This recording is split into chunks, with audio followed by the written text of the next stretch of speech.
வணக்கம் மக்களே. இந்த வீடியோ நம்ம என்ன பார்க்க போறோம் அப்படின்னாக்கா, பெரிய சிதம்பர ரகசியம் அப்படின்னு நிறைய பேர் வந்து சொல்லுவாங்க இல்லையா? அப்படி சிதம்பர ரகசியம்னா என்ன, சிதம்பரம் கோயிலுடைய வரலாறு என்ன அப்படிங்கறது தான் இந்த வீடியோல நம்ம பார்க்க போறோம். இந்த வீடியோ பாத்தீங்கன்னாக்கா வரலாறு டீட்டெயிலா பாக்குறோமா அப்படிங்கறத கிடையாது. ஒரு பேசிக் முன்னோட்டமா சிதம்பர ரகசியம்னா என்ன அப்படின்னு தெரிஞ்சுக்கிற ஒரு ஹெல்ப்ஃபுல்லான ஒரு வீடியோவா வந்து கண்டிப்பா வந்து இருக்கும். இந்த வீடியோவை எங்கேயுமே ஸ்கிப் பண்ணாம பாருங்க. தமிழ்நாட்டுடைய மையப்பகுதியில கோயில் நகரமான சிவபெருமானுக்காக அர்ப்பணிக்கப்பட்ட ஒரு இந்து கோயில் தாங்க சிதம்பரம் கோயில் அப்படின்னு சொல்றாங்க. இந்த கோயில் பாத்தீங்கன்னா பாண்டிச்சேரியிலிருந்து ஒரு 75 கிலோமீட்டர் தெற்கிலும் இருக்கு. தென்கிழக்கு இந்தியாவுடைய தமிழ்நாட்டு மாநிலத்தின் தலைநகரான சென்னையிலிருந்து 235 கிலோமீட்டருக்கு தொலைவிலும் இந்த கோயில் வந்து அமைக்கப்பட்டிருக்குங்க. பாரம்பரிய விஸ்வகர்மாக்களின் மரியாதைக்குரிய குலமான தலைமை கட்டிட கலைஞராக சங்க சேவையில் வந்து குறிப்பிடப்படுதுங்க.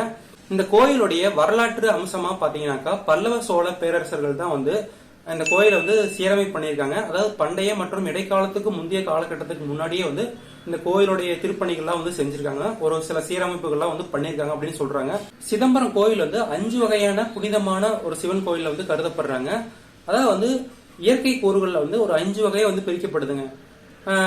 சிதம்பரம் ஆகாச கோயில வந்து ஈதர் என்று குறிப்பிடுறாங்க. இந்த ஈதர் 4 வகையான கோயிலை சுத்தி வந்து என்ன இருக்கு அப்படின்னு பாத்தீங்கன்னாக்கா, திருவண்ணாமலை அருணாச்சலேஸ்வரர் இருக்கிறார் இல்லையா, அவரு வந்து நெருப்புக்கு உதாரணமா வந்து சொல்றாங்க.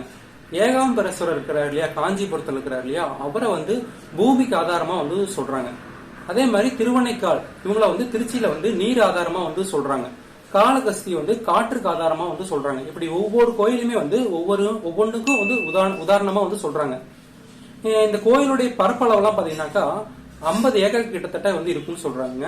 இந்த கோயில் வந்து சிவ நடராஜர் மற்றும் கோவிந்த நடராஜர் இவங்க 2 பேர்த்தால வந்து இவங்க 2 பேர்த்துக்குமே வந்து அர்ப்பணிக்கப்பட்ட கோயிலுங்க. அதாவது வந்து சைவ மற்றும் வைணவ இவங்க 2 தெய்வங்களுமே வந்து 2 ஆட்களுமே வந்து கும்பிடுற மாதிரி வந்து 2 வகையான ஆட்கள் வந்து இருக்கிறாங்க இல்லையா, இவங்க 2 பேருக்குமே வந்து கும்பிடுற மாதிரி வந்து இந்த கோயில் வந்து கட்டியிருக்காங்க. சிதம்பரம் கோயில் வந்து வைணவ மக்கள் மட்டும் தனியா போய் கும்பிடணும் அப்படின்னாக்கா ஸ்ரீரங்கமும் திருவரங்கத்தையும் வந்து சொல்றாங்க.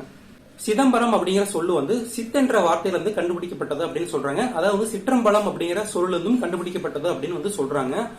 அதாவது வந்து ஆகாயத்தோட வந்து கனெக்ட் பண்ணிக்க முடிய ஒரு உள்ளுணர்வு அப்படிதான், அதுதான் வந்து சித் அப்படின்னு சொல்றாங்க.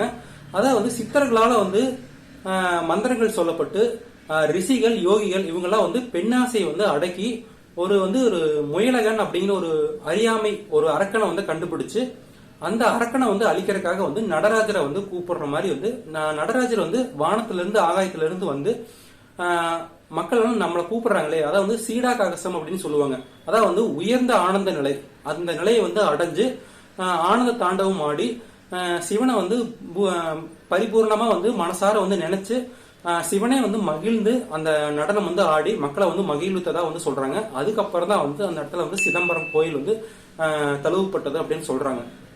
இதுதான் வந்து சிதம்பர ரகசியம் அப்படின்னு வந்து சொல்லுவாங்க. பெண்ணாசை அப்படின்னு ஒன்று வரக்கூடாது அப்படிங்கறதுக்காக தான் வந்து பாம்புகளை வந்து மெத்தையாவும் புலிகள் வந்து நிறைய வந்து தோலாவும் பயன்படுத்தினதா வந்து சொல்லப்படுகிறது. இந்த நடனம் எல்லாம் ஆடினதுக்கு அப்புறம் வந்து விஷ்ணு என்ன பண்ணிருக்காரு அப்படின்னா, விஷ்ணுவுக்கு வந்து மெத்தையா வந்து பயன்படுத்தினார் இல்லையா பாம்பு, அந்த பாம்பு வந்து ஆதிகேசன் வந்து சொல்லுவாங்க. அந்த ஆதிகேசன் அவர்கள் வந்து ஆசைப்பட்டிருக்காங்க, சிவனுடைய வந்து ஆனந்த தாண்டவத்தை வந்து நான் பார்க்கணும் அப்படின்னு ஆசைப்பட்டுதான் வந்து அதுக்கப்புறம் இறைவன் கிட்ட வந்து வரம் வாங்கி பதஞ்சலி முனிவரா வந்து ஒரு காட்டுல வந்து தில்லை காட்டுல வந்து சுத்தி இருக்காரு. அந்த தில்லை காட்டுல தான் வந்து வேட்பாதர் அப்படிங்கிற ஒரு முனிவரும் வந்து இருந்திருக்காங்க. அதாவது வந்து அவர் வந்து புலிக்கால் முனிவர் அப்படின்னு சொல்லுவாங்க. அந்த புலிக்கால் முனிவர் தான் வந்து இறைவனை பூஜிக்கிறதுக்காக வந்து மலர்கள்லாம் வந்து மரத்து மேல ஏறி தொடுத்ததா வந்து சொல்றாங்க. அதனாலதான் அவருக்கு வந்து புலிக்கால் முனிவர் வேட்பாதர் அப்படின்னு வந்து சொல்லுவாங்க. அதாவது வந்து ஒரு தாமரை இதழ் மாதிரி வந்து சிதம்பரம் கோயில் வந்து அமைஞ்சிருக்கிறதா வந்து சொல்றாங்க. வியட்பாதரும் பதஞ்சலி முனிவர் இவங்க 2 பேருமே வந்து சிவலிங்கத்தை வந்து அந்த தில்லை காட்டுக்குள்ள வந்து திருமூலகேஸ்வரர் அப்படின்னு சொல்லுவாங்க. அங்க ஒரு கோயில் வந்து கட்டப்பட்டிருக்குன்னு சொல்லுவாங்க. அவங்க 2 பேருமே அந்த சிவனை வந்து வணங்கி அந்த தாண்டவம் வந்து பார்த்ததுக்கு அப்புறம் தான் வந்து திருமூலேஸ்வரர் அப்படிங்கிற ஒரு கோயில் வந்து கட்டப்பட்டதா வந்து சொல்றாங்க. சிற்றம்பலத்துல இருந்து தான் சித்து அப்படிங்கிற வார்த்தை வந்து கண்டுபிடிக்கப்பட்டாங்க. அப்புறம் அம்பலம்னா என்ன அப்படின்னாக்கா, சிவபெருமானுக்காக வந்து நாடகங்கள் கலைகள் இந்த கலை நிகழ்ச்சிகள்லாம் வந்து பண்றாங்க இல்லையா, இதைதான் வந்து அம்பலம் அப்படின்னு சொல்றாங்க. அதாவது வந்து கலை நிகழ்ச்சிக்கான உண்டான மேடை இதுதான் வந்து அம்பலம் அப்படின்னு வந்து சொல்றாங்க.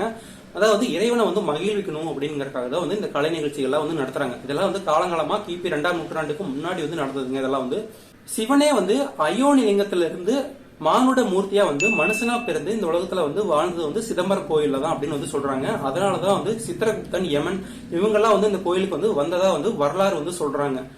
அந்த அளவுக்கு வந்து சிதம்பரம் கோயிலுக்கு வந்து ஒரு முக்கியத்துவம் வந்து கொடுக்கப்படுதுங்க. காலங்காலமா வந்து ஒரு பழமையான வரலாறா வந்து சிதம்பரம் கோயில் வந்து தென்படுதுங்க. இந்த கோயிலை வந்து பல்லவ சோழ பேரரசர்களால் வந்து கட்டப்பட்டது, அந்த சீரமைப்பு எல்லாம் வந்து பண்ணப்பட்டதுன்னு சொன்னோம் இல்லையா. அதுக்கப்புறம் திருப்பணி யார் பண்ணாங்க அப்படின்னு பாத்தீங்கன்னாக்கா ராசதேவன் அப்படிங்கிறவர் வந்து கிபி 1613 ஆண்டு வந்து பாத்தீங்கன்னா திருப்பணி வந்து செஞ்சிருக்காரு. அதாவது வந்து வானகோபராயன் என்று அழைக்கப்படும் அவர் தான் வந்து கோயில் வந்து திருப்பணியில வந்து செஞ்சிருக்காருங்க. அதுக்கப்புறம் யார் வந்து சீரமைக்கப்பட்டது அப்படின்னு பாத்தீங்கன்னா தீட்சித்தர் அப்படிங்கிற என்று அழைக்கப்படும் வியட்வை அப்படிங்கிற ஒரு பிராமணர்களால வந்து அது வந்து பராமரிக்கப்பட்டது அப்படின்னு சொல்றாங்க. அவங்களே வந்து பூசாரியாவும் இருந்து அந்த கோயில் வந்து நிர்வகிச்சுட்டு வந்திருக்காங்க அப்படிங்கறத வரலாறு வந்து சொல்லுதுங்க. அது சரிப்பா, நடராஜருக்கு கீழே வந்து ஒருத்தர் வந்து மிதிச்சிட்டு இருக்காரு இல்லையா, அவரு யாருன்னு பாத்தீங்கன்னாக்கா அவரு தான் மிகப்பெரிய வில்லனுங்க. அதாவது வந்து ஒரு அறியாமையினால வந்து நிறைய தப்புக்கள்லாம் வந்து செய்யறாங்க இல்லையா, அவங்கள வந்து அடக்கி ஒடுக்கி வந்து ஒரு நிலையில வந்து கொண்டு வரதுக்கு தான் வந்து அந்த பரதநாட்டியம் வந்து ஆடி சிவனுடைய நடனம் வந்து ஆடி அவரை வந்து அடக்கிறதுக்காக வந்து அந்த முறையை வந்து பயன்படுத்தியிருக்காங்க. அதை வந்து ஒரு நெருப்பு பிண்டலமா வந்து ஒரு சொல்றாங்க, தீமையை வந்து அழிப்பவர் அப்படின்னு வந்து சிவபெருமானை வந்து போற்றி வணங்கியிருக்காங்க. அதுக்கப்புறம் தான் வந்து இந்த நிகழ்ச்சி எல்லாம் வந்து நடந்திருக்குதுங்க. சிவபெருமானுடைய காஸ்மிக் நடனம் பாத்தீங்கன்னாக்கா பிரபஞ்சத்தோடைய இயக்கத்தை வந்து கண்ட்ரோல்ல வச்சிருக்கிற மாதிரி வந்து சொல்றாங்க.